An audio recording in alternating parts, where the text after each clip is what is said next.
The Dead Sea, located just 25 miles from our holy capital of Jerusalem, is the lowest place in the entire world, 1,500 feet below sea level.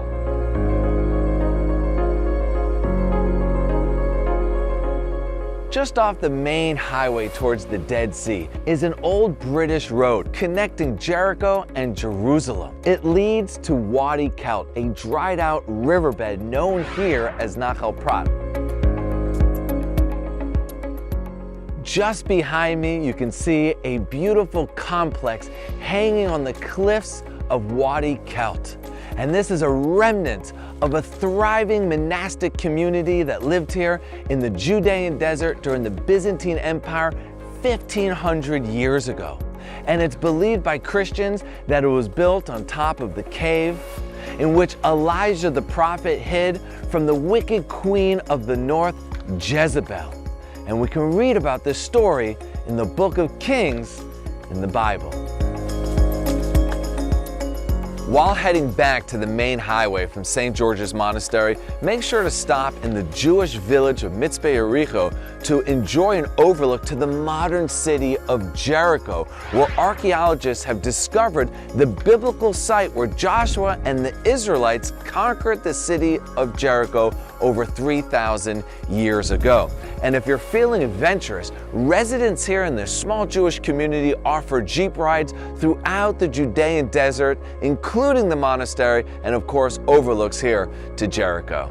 Come with me as we head down towards the Dead Sea.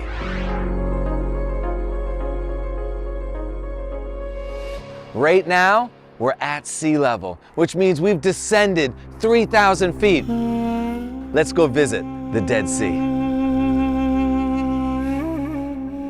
The Dead Sea, literally the lowest place on earth you can walk on dry land, 1,500 feet below sea level. And what caused this massive valley here?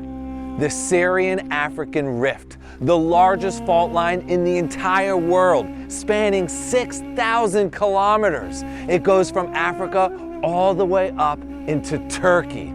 It's what formed the Red Sea, which comes out of the Indian Ocean. That's the port of Aqaba and the city of Eilat, the most southern city here in Israel. The Arava Valley, the Sea of Galilee, the Hula Valley, all part of this large system called the Syrian-African Rift. The Dead Sea is one of Israel's most popular tourist sites. And the reason being is that the water here is so hypersalinated, 33% salt minerals, that you can't sink. You literally float on water. It's like being completely weightless.